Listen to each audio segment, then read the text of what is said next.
selaku Kepala Puskesmas Bandirsari, yang saya hormati Ibu Puji Astuti selaku Kepala Tata Usaha Puskesmas Bandirsari, serta teman-teman yang dapat hadir di acara seminar hasil laporan.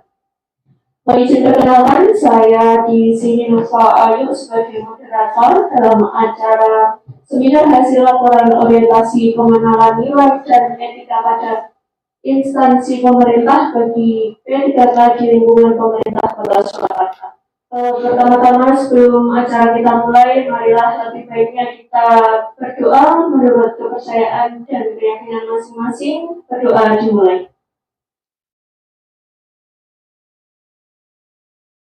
Berdoa cukup. Dr. Suwarji selaku Kepala Puskesmas Bandirsari, waktu dan tempat kami persilakan. Ya, terima kasih. Assalamualaikum warahmatullahi wabarakatuh. Alhamdulillah, puji syukur pada kita panjatkan kepada Allah Subhanahu wa Ta'ala atas rahmat dan hidayahnya dan kesehatan yang diberikan kepada kita semua sehingga kita bisa berkumpul di Aula Puskesmas Bandirsari ini dalam rangka seminar hasil laporan orientasi pengenalan nilai dan etika pada instansi pemerintah yang dalam hal ini akan disampaikan oleh Mbak Ratna. Sama seperti sebelumnya, bahwa dua kata ini harus dicermati lagi. Yang pertama adalah etika dan nilai. Mbak Ratna selaku promosi kesehatan, ini adalah ujung tombak saat ini. Kenapa? Karena saat ini bukannya zamannya lagi untuk pengobatan. Zamannya adalah pencegahan. Jadi disinilah pentingnya komunikasi, pentingnya sebuah etika komunikasi. Karena etika dan nilai ini nanti akan mengacu kepada sebuah berakhlak. Berakhlak salah satunya adalah satu orientasi pada pelayanan. Kata-kata terakhir harmonis. Harmonis di dalam internal kita sendiri, harmonis di dalam eksternal ke masyarakat. Dan teknik komunikasi bagaimana menciptakan sebuah harmoni kepada masyarakat ini penting diterapkan. Kepandaian kita, profesionalitas kita, kompeten di dalam berakhlak tadi ini salah satu ada kompeten kan.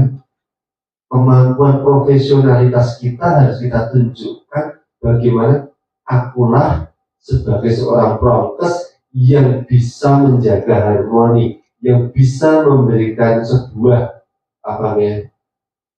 mengajak masyarakat berbarengan dengan masyarakat, sehingga teknik komunikasi ini penting sekali di dalam penyampaian. Jadi tolong di dalam teknik komunikasi, etika dan nilai ini sangat penting. Jadi harus hati-hati betul. Tapi disinilah letak tantangan dan sekaligus belajarnya. Demikian, terima kasih. Assalamualaikum warahmatullahi wabarakatuh. Demikian sambutan dari Kepala Puskesmas Bapak Dr. Suwarji. Semoga apa yang disampaikan dapat bermanfaat bagi kita semua. Amin. Untuk acara selanjutnya yaitu pemaparan hasil laporan orientasi pengenalan nilai dan etika pada instansi pemerintah bagi P3K di lingkungan pemerintah Kota Surakarta. Waktu dan tempat kepada Ibu Ratna Suryaning Tiastuti kami serahkan. Mohon izin berdiri Bapak Ibu, rekan-rekan semuanya. Bismillahirrahmanirrahim. Assalamualaikum warahmatullahi wabarakatuh. Waalaikumsalam warahmatullahi wabarakatuh. Sebelumnya saya ucapkan terima kasih kepada moderator telah memberikan waktu dan kesempatan kepada saya, dan puji syukur kehadirat Allah Subhanahu wa Ta'ala yang mana pada siang hari ini Bapak Ibu dan rekan-rekan semua berkenan hadir dalam menghadiri seminar hasil laporan orientasi pengenalan nilai dan etika pada instansi pemerintah bagi PPPK di lingkungan pemerintah Kota Surakarta, khususnya Dinas Kesehatan Kota Surakarta, Puskesmas Bandirsari tahun 2024. Izinkan di sini saya akan memaparkan laporan tersebut. Tapi sebelumnya saya ucapkan terima kasih kepada yang terhormat Bapak Dr. Suwarji selaku Kepala Puskesmas Gambirsari dan Ibu Puji Astuti selaku Kasubag Tata Usaha Puskesmas Gambirsari sekaligus sebagai mentor pada laporan orientasi pengenalan nilai dan etika pada instansi pemerintah angkatan 1 di tahun 2024. Baiklah, di sini akan kami mulai untuk laporan seminar hasil orientasi. Slide. Sebelumnya, perkenalkan profil pribadi saya dengan nama lengkap Ratna Suryanenti Astuti, Sarjana Kesehatan Masyarakat, dengan NIPPPK 198102220221203. Saya lahir dan tempat lahirnya di Sukoharjo tanggal 22 Oktober 1984. Saya beralamatkan di Bonoloyo RT 6 RW 10 Joglo Banjarsari Surakarta. Saya bekerja di Dinas Unit Kerja Puskesmas Gambirsari Surakarta. Next. Laporan pelaksanaan orientasi PPPK yang kami laksanakan mulai tanggal 20 September sampai dengan selesai tanggal 26 September 2024, di mana tempat pelaksanaan orientasi PPPK di Puskesmas Gambirsari, di mana kegiatan yang pertama yaitu menemukan isu atau masalah yang ada di Puskesmas Gambirsari. Kemudian yang kedua, menganalisis saluran informasi digital yang sering diakses oleh masyarakat. Yang ketiga adalah menyediakan media sosial digital yang edukatif dan informatif. Yang keempat, membuat aplikasi mobile dengan mengumpulkan informasi. Yang kelima adalah membuat aplikasi sosial media, membuat aplikasi sosialisasi masif digital integrasi layanan primer atau SMILE. Next. Adapun maksud dan tujuan, yaitu maksud membekali peserta pengetahuan sikap dan perilaku tentang nilai etika pada instansi pemerintah dalam mendukung pelaksanaan tugas jabatan dan pencapaian visi misi organisasi. Adapun tujuannya adalah setelah mengikuti orientasi, mampu menjadi penyuluh kesehatan masyarakat yang memahami dan mengenal nilai dan etika pada instansi pemerintah dan menjalankan fungsi sebagai pelaksana kebijakan, pelayanan publik, perekat, dan pemersatu bangsa yang memiliki integritas dan profesional. Next. Adapun visi misi pemerintah Kota Surakarta yaitu tahun 2021 sampai dengan tahun 2026 adalah mewujudkan Surakarta sebagai kota budaya, modern, tangguh, gesit, dan kreatif, dan sejahtera. Selanjutnya, untuk misi pemerintah Kota Surakarta, yang pertama adalah meningkatkan kualitas kesehatan masyarakat yang berkelanjutan, kemudian memperkuat pertumbuhan ekonomi yang adaptif dan berkelanjutan. Yang selanjutnya adalah mewujudkan tata ruang dan infrastruktur kota yang mendukung pemajuan kebudayaan dan pariwisata berkelanjutan. Next.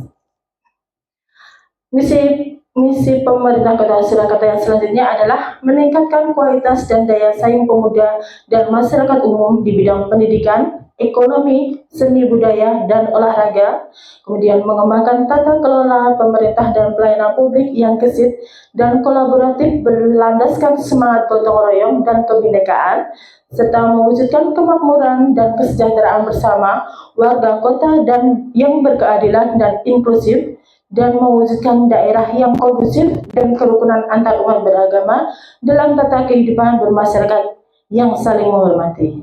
Adapun perangkat daerah Kota Surakarta yang berdasarkan Peraturan Daerah Kota Surakarta Nomor 8 Tahun 2021, yaitu merupakan pembentukan dan penempatan susunan perangkat daerah Kota Surakarta, di mana bertujuan untuk menyesuaikan nomenklatur perangkat daerah sesuai hasil evaluasi, kemudian berdasarkan asas pembentukan perangkat daerah yaitu efisiensi, efektivitas, pembagian habis tugas, rentang kendali, tata kerja yang jelas, fleksibilitas urusan pemerintah yang menjadi kewenangan daerah, dan intensitas urusan pemerintah dan potensi daerah.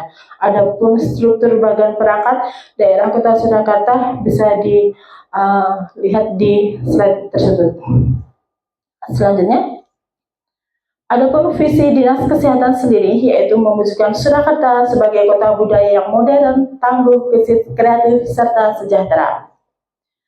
Misi pemerintah Kota Surakarta Dinas Kesehatan Kota Surakarta yaitu meningkatkan kualitas kesehatan masyarakat yang berkelanjutan, memperkuat pertumbuhan ekonomi yang adaptif dan berkelanjutan, serta mewujudkan tata ruang dan infrastruktur kota yang mendukung pemajuan kebudayaan dan pariwisata berkelanjutan. Next. Selanjutnya, misi Dinas Kesehatan yang selanjutnya yaitu meningkatkan kualitas dan daya saing pemuda dan masyarakat umum di bidang pendidikan, ekonomi, seni, budaya, dan olahraga. Kemudian mengembangkan tata kelola pemerintah dan pelayanan publik yang gesit dan kolaboratif berlandaskan semangat gotong royong dan kebinekaan, mewujudkan kemakmuran dan kesejahteraan bersama warga kota yang berkeadilan dan inklusif, serta mewujudkan daerah yang kondusif dan kerukunan antar umat beragama dalam tata kehidupan bermasyarakat yang saling menghormati. Adapun struktur organisasi Dinas Kesehatan Kota Surakarta berdasarkan Peraturan Wali Kota Surakarta Nomor 12 Tahun 2023, yaitu Dinas Kesehatan merupakan unsur pelaksana urusan bidang kesehatan yang menjadi kewenangan daerah yang dipimpin oleh Kepala Dinas Kesehatan. Dinas Kesehatan berkedudukan di bawah dan bertanggung jawab kepada Wali Kota melalui Sekretaris Daerah.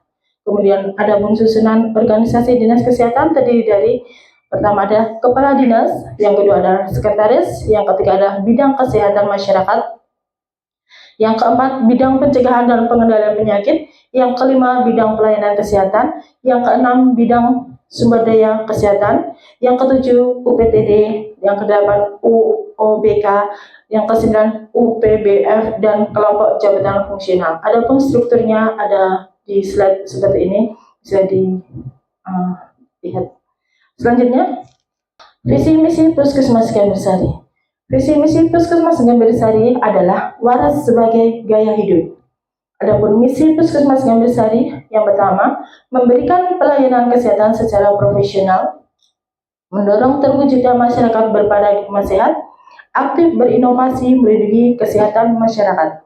Lanjut. Adapun struktur organisasi integrasi layanan primer Puskesmas Gambir-Sari adalah sebagai berikut. Ada kepala puskesmas, kemudian terbagi menjadi beberapa klaster 1, klaster 2, dan klaster 3, klaster 4, dan lintas klaster. Adapun setiap klasternya sudah ada masing-masing yang menjabat sebagai penanggung jawabnya. Untuk tugas dan pokok fungsi PPPK khususnya tenaga kesehatan sebagai penyuluh kesehatan masyarakat, yaitu yang pertama, menyusun rencana kerja tahunan, triwulan, dan bulanan. Kemudian mengumpulkan dan mengolah data masalah kesehatan sebagai bahan advokasi. Yang ketiga, mengkompilasi data potensi dan masalah kesehatan masyarakat, melaksanakan advokasi kesehatan, melaksanakan penggalangan dukungan sosial, mempersiapkan kegiatan penyuluhan kesehatan, melaksanakan penyuluhan kesehatan sebagai upaya pemberdayaan masyarakat, melaksanakan kunjungan rumah dalam rangka identifikasi dan intervensi masalah kesehatan, pendampingan dan pembinaan upaya kesehatan masyarakat berbasis masyarakat atau UKBM dalam pelaksanaan gerakan masyarakat, merumuskan dan menyusun pembuatan media promosi kesehatan, menyampaikan informasi kesehatan melalui saluran media sosial, dan mengintegrasikan promosi kesehatan dalam setiap program-program kesehatan. Next. Adapun isu atau masalah yang kami peroleh setelah melakukan orientasi, yaitu mengidentifikasi yang pertama tentang minimnya sosialisasi digital seperti media sosial, aplikasi kesehatan, atau situs web untuk memberikan edukasi kepada masyarakat, khususnya tentang integrasi layanan primer di puskesmas. Kemudian, rendahnya kesadaran masyarakat tentang pentingnya integrasi layanan primer di puskesmas, kurangnya materi komunikasi informasi atau KIE berbasis masif digital yang informatif tentang integrasi layanan primer di puskesmas, Kemudian kurangnya inisiatif dalam memanfaatkan media digital untuk menyampaikan informasi secara masif digital tentang integrasi layanan primer di puskesmas. Lanjut. Minimnya sosialisasi digital seperti media sosial, aplikasi kesehatan, atau situs web untuk memberikan edukasi kepada masyarakat tentang integrasi layanan primer di puskesmas. Oleh sebab itu, kami mengangkat tema sosialisasi masif digital integrasi layanan primer atau SMILE di Puskesmas Gambir-Sari, Surakarta. Lanjut, adapun kegiatannya serta tahapan, output, dan kontribusi terhadap visi misi adalah sebagai berikut. Analisa dari saluran media komunikasi yang digunakan dalam menyampaikan informasi terkait integrasi layanan primer yang dapat diakses oleh masyarakat. Kemudian tahapan kegiatannya adalah bagaimana menentukan digital yang tepat untuk menyampaikan informasi tentang layanan integrasi layanan primer tersebut kepada masyarakat. Dan outputnya adalah dapat membantu memilih saluran digital yang paling efektif dalam menyampaikan pesan tersebut. Kontribusinya adalah aktif berinovasi melindungi kesehatan masyarakat, yaitu terhadap misi Puskesmas Gambir-Sari yang nomor 3. Untuk yang selanjutnya adalah menjadwalkan konsultasi kepada mentor kami, yaitu Ibu Pujiastuti, kemudian berkonsultasi dengan gagasan apa terkait judul yang akan diangkat. Outputnya adalah judul kami peroleh, dan kontribusinya dari Ibu mentor adalah adanya saran dan masukan. Lanjut. Kemudian menentukan saluran digital apa yang paling banyak digunakan oleh masyarakat seperti sosial media, Instagram, atau aplikasi mobile. Kemudian menentukan saluran digital yang paling banyak itu ternyata adalah aplikasi Instagram atau mobile untuk mengakses secara langsung tentang integrasi layanan primer. Kemudian memberikan rekomendasi tentang saluran digital yang paling banyak diperlukan dengan menggunakan Instagram sebagai penyebaran informasi secara masif, kemudian aplikasi mobile dan juga platform disampaikan secara langsung. Kemudian menyediakan sosial digital yang edukatif dan informatif. Nah, untuk kontribusinya terhadap visi misi yaitu nomor 3, berinovasi melindungi kesehatan masyarakat. Yang selanjutnya adalah kegiatan membuat aplikasi digital dan yang informatif dan interaktif juga tentunya, sehingga masyarakat dapat mempelajari tentang apa itu ILP. Kemudian tahapan kegiatannya yaitu membuat fitur aplikasi mobile yang menyertakan informasi tentang integrasi layanan primer. Kemudian mendesain halaman muka yang menarik serta mudah digunakan, dan mengumpulkan materi atau video-video yang relevan terhadap aplikasi tersebut. Adapun output hasil dari aplikasi mobile yang menyertakan fitur-fitur tampilan informasi integrasi layanan primer, kemudian desain halaman muka yang menarik, intuitif, dan mudah digunakan untuk berbagai kalangan pengguna, serta konten video dan infografis yang relevan dan akurat mengenai integrasi layanan primer siap digunakan dalam aplikasi untuk membantu pengguna dalam memahami integrasi layanan primer secara efektif dan interaktif. Kemudian kontribusinya yaitu aktif berinovasi melindungi kesehatan masyarakat, yaitu berkontribusinya visi misi Puskesmas yang nomor 3. Lanjut. Yang kelima adalah kegiatan membuat aplikasi sosial masif digital integrasi layanan primer atau SMILE yang berisikan video edukatif maupun infografis. Kemudian tahapan kegiatannya adalah mengumpulkan video edukatif dengan menjelaskan apa itu integrasi layanan primer, manfaatnya, dan cara akses layanannya. Infografis visual yang menarik dan mudah dipahami untuk menyajikan data dan informasi terkait integrasi layanan primer, serta sumber daya tambahan berupa panduan aplikasi mobile untuk memberikan informasi lebih lanjut mengenai apa itu ILP. Rancangan tampilan visual aplikasi yang menarik. Next. Ini adalah tampilan aplikasi yang ada di sebelah paling kanan atau sebelah situ paling kiri, yaitu dengan mengakses link tree. Nah, di situ kita sediakan fitur-fitur apa itu tentang ILP, kemudian petunjuk teknis layanan kesehatan primer dan sebagainya. untuk tadi bagaimana cara mengaksesnya, kami sudah sediakan poster seperti ini. Caranya sangat mudah, hanya men-scan nanti langsung ke aplikasi tersebut. Jadi memudahkan pengguna atau langganan nanti untuk mencari-cari apa itu tentang ILP. Kita sudah sediakan platform yang ada di sini semua. Adapun rencana kerja menengah tahun pertama, tahun kedua, tahun ketiga, tahun keempat, tahun kelima itu adalah kegiatan biasa yang kita laksanakan sebagai penyuluh kesehatan, mulai dari yang tadi menyusun rencana kerja bulanan, tahunan, dan sebagainya. Nah, adapun rencana kerja tahunan tentang SMEL ini adalah yang pertama adalah tahun pertama menyusun materi sosialisasi, kemudian tahun kedua adalah sosialisasi internal puskesmas bisa lintas program, kemudian tahun ketiga adalah uji coba sosialisasi SMEL ke wilayah atau kerjasama dengan Linsek, karena kita harus mengkampanyekan apa itu ILP dan sepertinya mencari tahu yang tepat seperti apa. Kemudian tahun keempat adalah evaluasi dan peningkatan komunikasi digital. Yang kelima adalah penguatan dan pemantapan. Lanjut.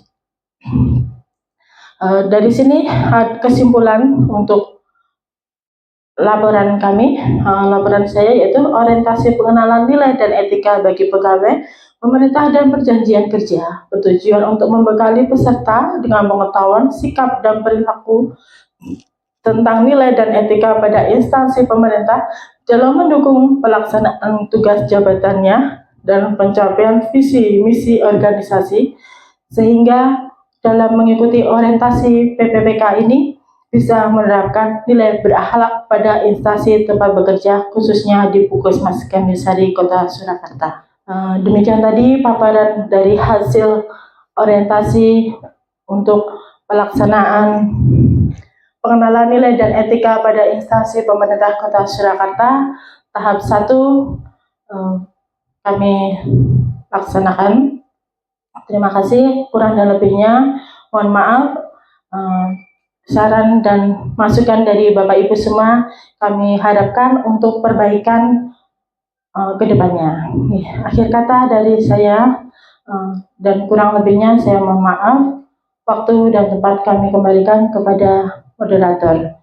Assalamualaikum warahmatullahi wabarakatuh. Acara selanjutnya adalah saran dan masukan dari mentor Ibu Puji Astuti. Waktu dan tempat kami serahkan.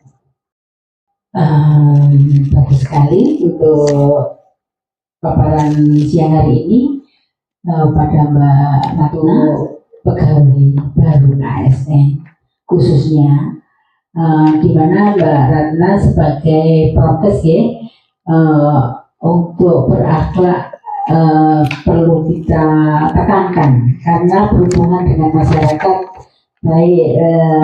Jadi apa yang kita sampaikan, kata-kata maupun ucapan itu paling tidak jika menyampaikan bisa